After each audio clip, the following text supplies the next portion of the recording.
Since the dawn of human consciousness, there has existed a peculiar paradox.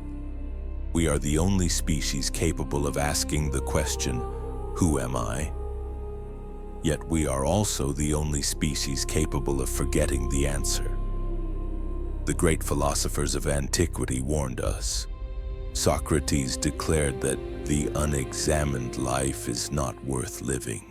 The Buddha spoke of Maya, the grand illusion that separates us from our true nature. Nietzsche proclaimed that the individual has always had to struggle to keep from being overwhelmed by the tribe. But here in this moment, in this peculiar chapter of human history, we face something our ancestors could never have imagined. A disconnection so profound, so pervasive, that it has become invisible. Like fish who cannot see the water they swim in, we have become blind to the very forces that separate us from ourselves. Carl Jung spent his life mapping the human psyche. He discovered what he called the shadow, the repository of everything we reject about ourselves. But Jung understood something more sinister. He recognized that modern civilization doesn't just create shadows, it demands them. Society, in its infinite wisdom, has constructed an elaborate mechanism designed to disconnect you from your authentic self. From the moment you drew your first breath, the conditioning began. Don't cry. Be strong. Fit in. Be realistic. Grow up. Each command, a small death. Each expectation, a nail in the coffin of your true self. You learned that authenticity is dangerous, that vulnerability is weakness, that your deepest desires and fears must be hidden, suppressed, denied, and so you did what any intelligent organism does when faced with existential threat. You adapted. You created versions of yourself that were acceptable, palatable, safe. You became a master of performance, wearing different masks for different audiences. But here's what they never told you. Every mask you wear takes you one step further from home. And eventually, you forget which face is real. Today, we embark on a descent, not into madness, but into clarity, not into despair, but into truth. Over the next 20 minutes, I will not offer you comfort. I will not provide easy answers or quick fixes. What I offer is something far more valuable and infinitely more dangerous. Understanding. But I must warn you, this knowledge comes with a price. Once you see the mechanisms of your own disconnection, you cannot unsee them. Once you understand the depth of the illusion, you cannot return to comfortable ignorance. Are you prepared for that? Then let us begin. The first and most fundamental disconnection occurs when we forget our origin. Not our biological birth, but our existential origin. The state of pure being that existed before language, before thought, before the construction of the ego. Observe an infant. In those first months of life, before language crystallizes thought, the child exists in a state philosophers call pre-reflective consciousness. The baby doesn't think I am hungry. The baby is hunger. There is no separation between the experiencer and the experience. But then, something catastrophic happens. Language arrives, and with language comes division. The unified field of consciousness fractures into subject and object, self and other, me and the world. The philosopher Alan Watts explained it perfectly. We suffer from a hallucination, from a false and distorted sensation of our own existence as living organisms. Most of us have the sensation that I myself is a separate center of feeling and action, living inside and bounded by the physical body, a center which confronts an external world of people and things, making contact through the senses with a universe both alien and strange. This is the original wound, the primal disconnection. We forget that we are not in the universe. We are the universe experiencing itself subjectively. The myth of Eden is not about disobedience. It is about disconnection. Before the fruit of knowledge, Adam and Eve existed in perfect unity with creation. They were naked, yet felt no shame, because shame requires separation, self-consciousness, the ability to see oneself as an object from an external perspective. The serpent promised them knowledge, and the serpent delivered. But what the myth reveals in its ancient wisdom is that knowledge comes at a price. The price is innocence. The price is unity. The moment they ate the fruit, the moment self-awareness crystallized, they saw themselves as separate beings. And with that separation came shame, fear, and exile. God didn't punish them by casting them out of Eden. They cast themselves out. Because Eden is not a place. Eden is a state of consciousness, a state of non-separation, and once you believe yourself to be separate, you can no longer exist in that state. The garden remains, but you have forgotten the way home. In our modern world, the disconnection from origin has reached epidemic proportions. We live almost entirely in our heads, in concepts, categories, judgments, and abstractions. We have forgotten how to simply be. You eat, but you don't taste. You listen, but you don't hear. You look, but you don't see. Every moment is contaminated by thought, by comparison, by the endless narration of the mind trying to make sense of, categorize, and judge experience rather than simply experiencing it. This is why every authentic spiritual tradition speaks of letting go, surrendering, or dying before you die. Not metaphorically, literally. The constructed self, the one who thinks and judges and separates, must temporarily cease. Only then can you remember what you've always been. The second pillar of disconnection manifests when we sever ourselves from our emotional truth. We learn through systematic conditioning that certain emotions are acceptable while others are forbidden. And in rejecting these forbidden emotions, we reject parts of ourselves. Emotions are not problems to be solved. They are not irrationalities to be overcome. They are, in the words of neurologist Antonio Damasio, somatic markers, the body's intelligence communicating with the conscious mind. Every emotion contains information. Every feeling is a message. But modern civilization has declared war on emotion. We're taught that emotions make us weak, irrational, unprofessional, difficult. The underlying assumption is clear. Emotions are the enemy. The psychologist James Pennebaker spent decades studying emotional suppression. His research revealed something disturbing. When we suppress emotions, we don't eliminate them. We drive them underground. And what goes underground doesn't disappear. It metastasizes. Carl Jung understood this intuitively when he wrote, "What you resist persists." The emotion you refuse to feel doesn't go away. It goes into exile. It joins the shadow. And from the shadow, it continues to influence your behavior, your choices, your relationships. Only now you're not conscious of it. The ancient Greeks understood something we've forgotten. They created tragedy, theatrical performances designed to induce catharsis, the purging of repressed emotion. They recognized that emotion must flow, that grief must be grieved, that rage must be acknowledged, that fear must be felt.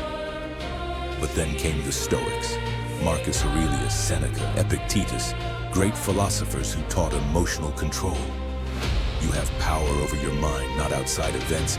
Realize this and you will find strength. Noble words, empowering words, but also dangerous words. The Stoic philosophy spread through the Roman Empire and eventually through Western civilization. It became the foundation of the stiff upper lip, of man up, of don't be so emotional. But here's what the Stoics failed to understand. There's a difference between mastering your emotions and severing yourself from them. The former is wisdom, the latter is suicide. You cannot selectively numb emotion. When you close yourself to pain, you close yourself to joy. When you armor yourself against grief, you armor yourself against love. Today, we live in an age of unprecedented emotional suppression. We're taught to maintain composure at all costs, to be professional, to not make others uncomfortable with our feelings. Social media has intensified this disconnection exponentially. We present curated emotional experiences, happiness, success, confidence, while hiding everything else. We've created a culture of emotional dishonesty where vulnerability is weakness and authenticity is oversharing. The mental health crisis we're experiencing is not mysterious. It's the inevitable consequence of teaching entire generations to disconnect from their emotional truth. Depression is often frozen grief. Anxiety is often suppressed fear. Rage is often buried urge. The psychologist Susan David writes, "Discomfort is the price of admission to a meaningful life." You cannot be fully alive while only allowing yourself to feel acceptable emotions. Wholeness requires the full spectrum: joy and sorrow, peace and rage, love and fear. The third pillar of disconnection occurs when we reduce our existence to our productivity, when our worth becomes synonymous with our output, when we forget how to simply be and believe we must constantly be doing. For most of human history, productivity was a means to an end. You worked to survive, to provide for your family, to contribute to your community. But somewhere in the Industrial Revolution, a sinister inversion occurred. Productivity became the end itself. Martin Heidegger warned of this in his analysis of modern technology. He observed that technological thinking reduces everything, including humans, to standing reserve, resources to be optimized and exploited. We no longer work to live. We live to work. We've internalized the logic of the machine. This creates what the Buddhists call hungry ghosts, beings with insatiable appetites and tiny throats. You achieve something and feel briefly satisfied, then immediately begin chasing the next achievement. The goalpost constantly moves. Success becomes a treadmill. Your worth becomes conditional on your performance. The ancient Greeks had two words for time: chronos and kairos. Chronos was chronological time, seconds, minutes, hours. Kairos was the right time, the opportune moment, qualitative time. Socrates spent his days in the agora, engaged in philosophical dialogue. He produced nothing, created no products, built no empire, yet he transformed Western civilization. Why? Because he understood that being precedes doing, that wisdom cannot be rushed, that depth requires time outside the tyranny of productivity. But then came scientific management, Taylorism, the efficiency movement. Frederick Winslow Taylor revolutionized industry by breaking work into measurable tasks and optimizing every movement. It worked brilliantly for factories. But we made a fatal error. We applied this logic to human existence itself. The average person checks their phone 96 times per day, every 10 minutes. We've lost the capacity for boredom, for stillness, for unstructured time. We don't experience vacations, we photograph them. We don't enjoy meals, we Instagram them. We don't listen to music, we consume it while doing 3 other things. We have mastered the art of being everywhere except where we are. The result? Epidemic burnout. Not because we're working more hours than previous generations, though we are, but because we've forgotten how to truly rest. Rest is not the absence of work. Rest is the presence of being. And being has become our lost art. The philosopher Blaise Pascal wrote, "All of humanity's problems stem from man's inability to sit quietly in a room alone." He wrote this in 1670. Imagine what he would say about 2025. The fourth pillar of disconnection manifests when we demand certainty in an uncertain universe, when we exhaust ourselves trying to control the uncontrollable, when we disconnect from the fundamental truth that life is and has always been a mystery. The philosopher Alan Watts observed, "The desire for security and the feeling of insecurity are the same thing. To hold your breath is to lose your breath." The more desperately we seek control, the more we reveal our terror of uncertainty. And that terror disconnects us from the living moment. Psychologically, this manifests as anxiety, the mind's attempt to prepare for every possible future by simulating them all in advance. But here's the cruel irony. Anxiety is suffering that hasn't happened. It's disconnecting from the present moment to worry about a future that doesn't exist. The myth of King Midas perfectly illustrates the pathology of control. Midas demanded certainty, the certainty that he would never lack wealth. The gods granted his wish. Everything he touched turned to gold. Perfect control, perfect certainty, but control has consequences. The food he touched turned to gold. The water he drank turned to gold. And when his beloved daughter ran to embrace him, she too turned to gold. The myth reveals a profound truth. Life requires risk. Love requires vulnerability. Growth requires uncertainty. The moment you attempt to control everything, you kill everything. Control and life are fundamentally incompatible. Today, we live in the age of maximum control. Helicopter parenting, micromanagement, quantified self-movement, risk assessment. We've created systems to monitor, measure, and manage every aspect of existence, and we're more anxious than ever. The psychiatrist and Holocaust survivor Viktor Frankl wrote, "When we are no longer able to change a situation, we are challenged to change ourselves. This is the path back. Not control over the world, but acceptance of the world." We have now descended through the first 4 pillars of disconnection. You've seen how we forget our origin, sever ourselves from emotion, lose ourselves in productivity, and exhaust ourselves demanding control. These are the foundations of the disconnect, the invisible walls we've built between ourselves and reality. But understanding the problem is not the same as solving it. Diagnosis is not cure, because what I'm about to reveal operates at a level most people never examine. The first 4 pillars are obvious once you see them, but the final 3, these are the mechanisms that keep the entire structure standing. These are the invisible chains, the unconscious programs, the deep disconnections that masquerade as connection. I must warn you, this knowledge cannot be unlearned. Once you see how deeply you've been disconnected from your own soul, from other human beings, and from meaning itself, you cannot return to innocence. Are you ready? Then let us descend deeper still. The 5th pillar of disconnection occurs when the self fractures into warring factions, each part wanting different things, believing different truths, moving in different directions. This is not multiple personality disorder. This is the normal human condition, invisible because it's ubiquitous.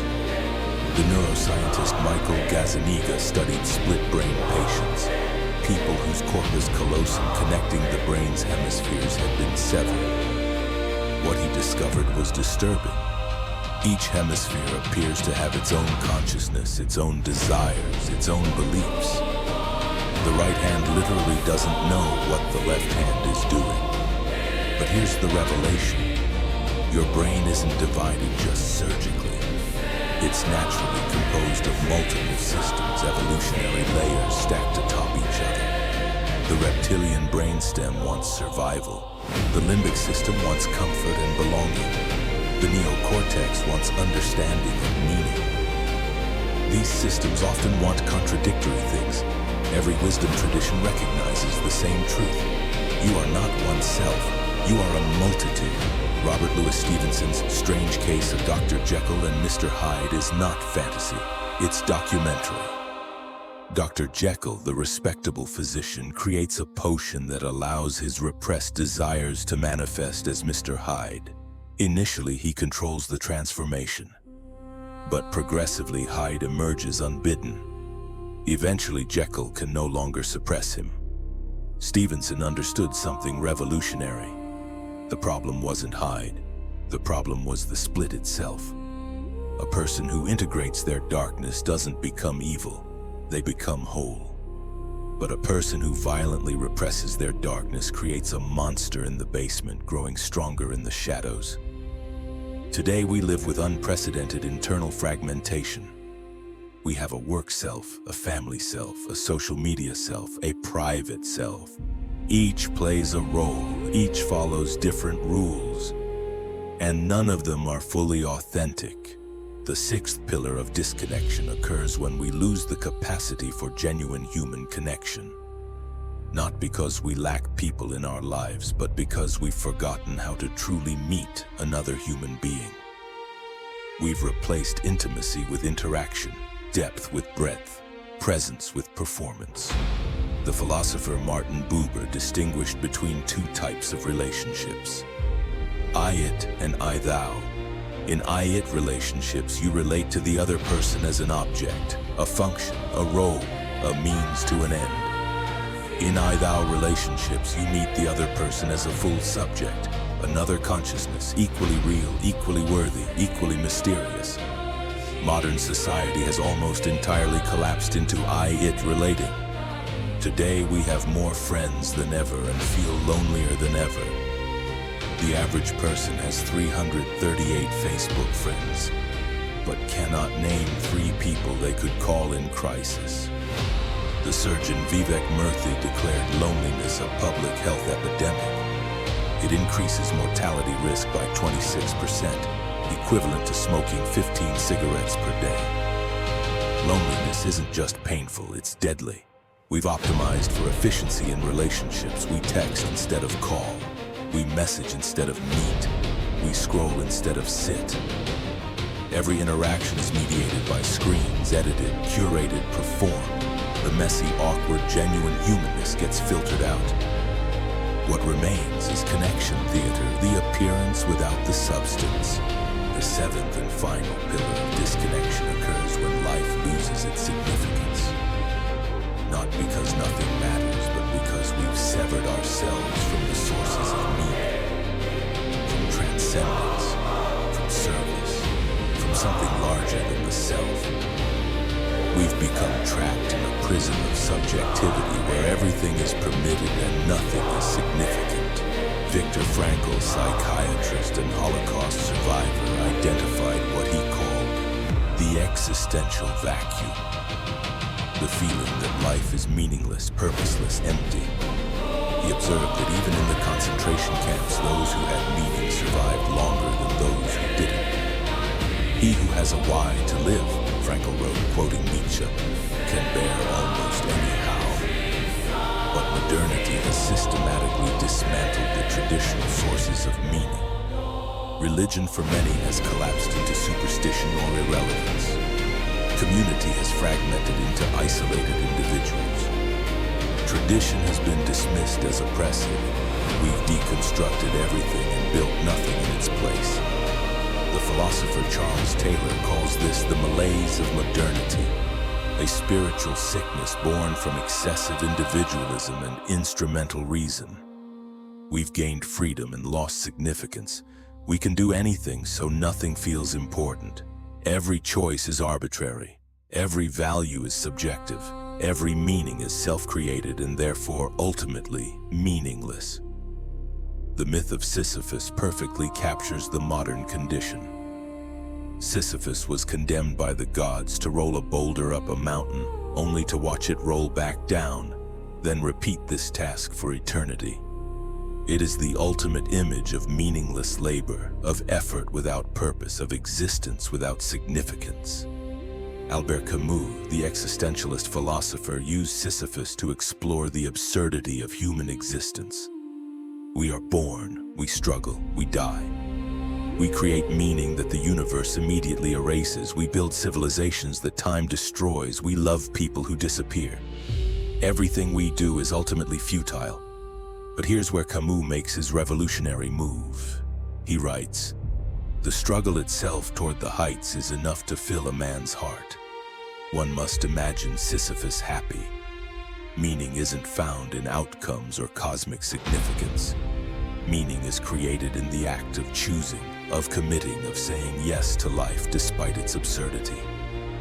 Today we face a meaning crisis of unprecedented scale.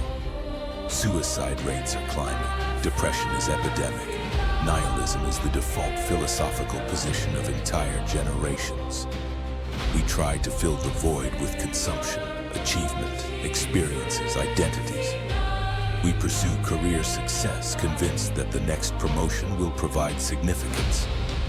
We chase relationships, believing the right partner will complete us. We accumulate possessions, thinking abundance equals fulfillment, but nothing works. The void remains. We have descended through all 7 pillars of disconnection. You've seen how we forget our origin, sever ourselves from emotion, lose ourselves in productivity, exhaust ourselves demanding control, fragment into warring internal factions, isolate ourselves from genuine human connection, and drift in a void of meaninglessness. These are not separate problems. They are facets of a single catastrophe. The severing of the self from reality, from others, from itself. This is the human condition in the modern age. This is why you feel lost. But here is what I want you to understand. The disconnection is not accidental. It is systematic. It is in many ways intentional. The necessary consequence of an economic system that requires productive, compliant, consuming individuals rather than integrated, authentic, connected human beings. The path back to connection is not comfortable. It requires you to feel emotions you've been numbing, to sit with uncertainty you've been avoiding, to face parts of yourself you've been exiling, to be present with others in ways that terrify you. To choose meaning that the world won't validate.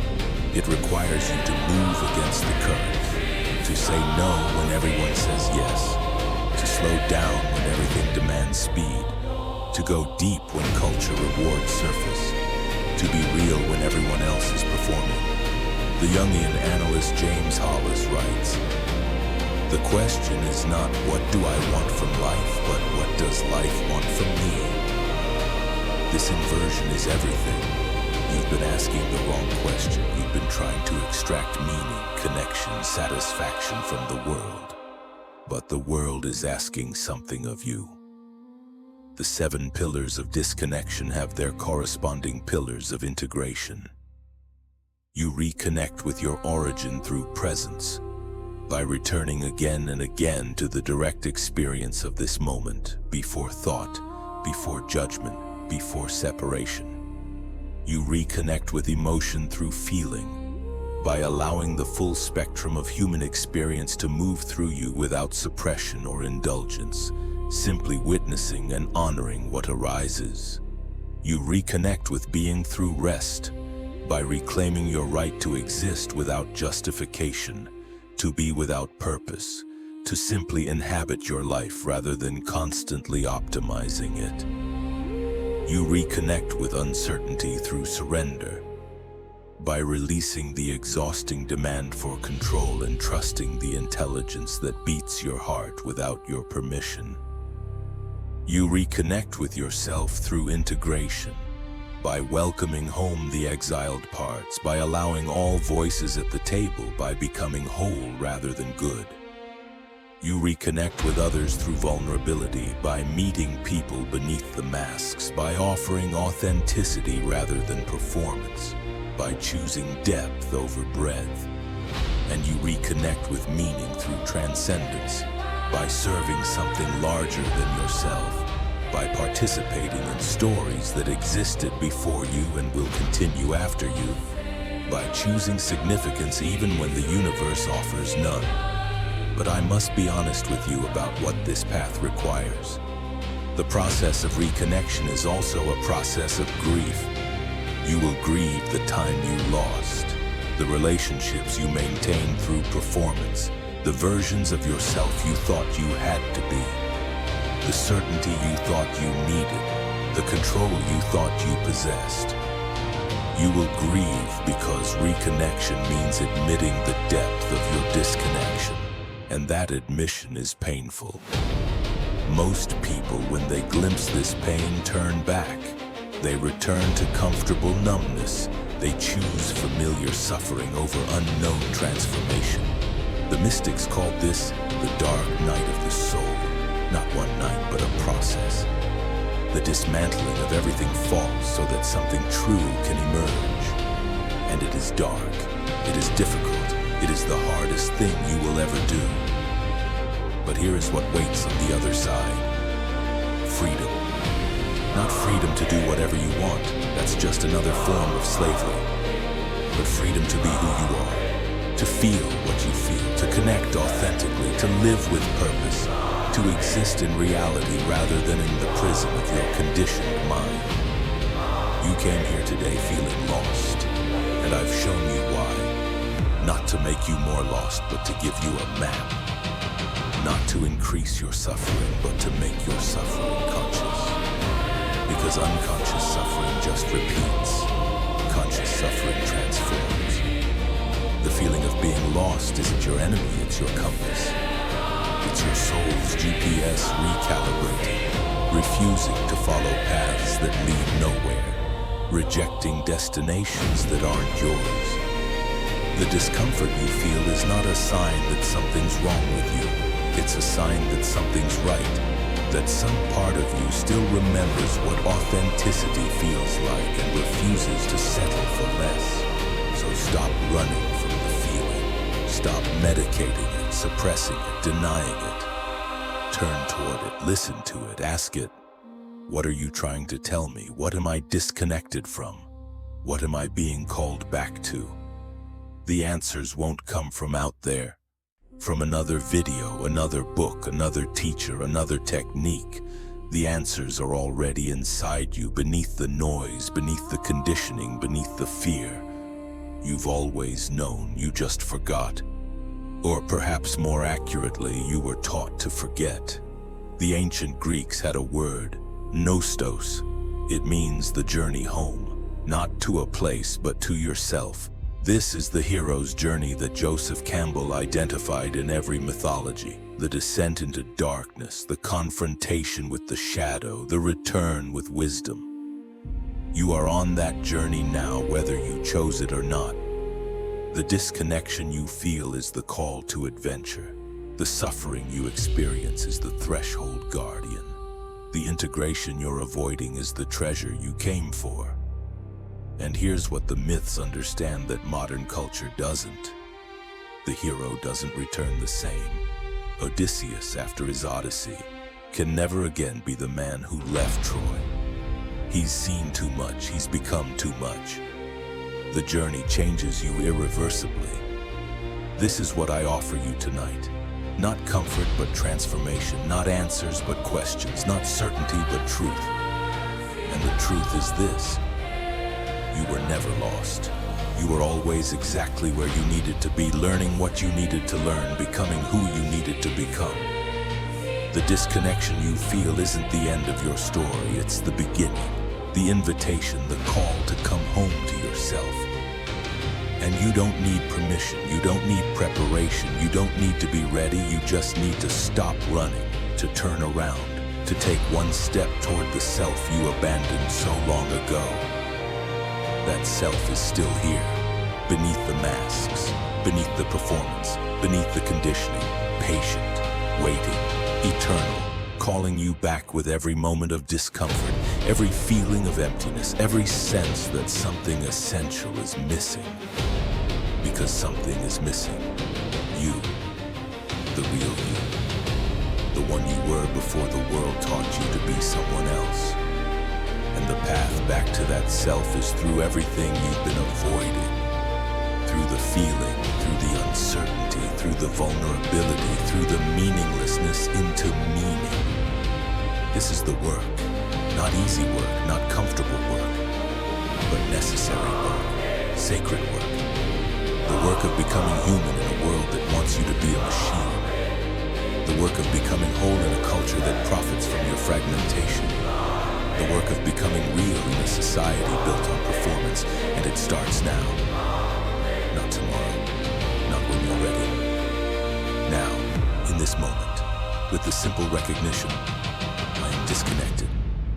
And I choose to reconnect, not because it's easy, not because I know how, but because the alternative, continuing to live this half-life, this performance, this exile from myself, is no longer tolerable. The disconnection ends when you say, it ends. The journey home begins when you take the first step. And that step is always the same. Presence, feeling, authenticity, connection, truth. You are not lost. You've just forgotten the way. But the path is still there beneath your feet waiting for you to remember. All you have to do is stop, breathe, and take one honest step toward home.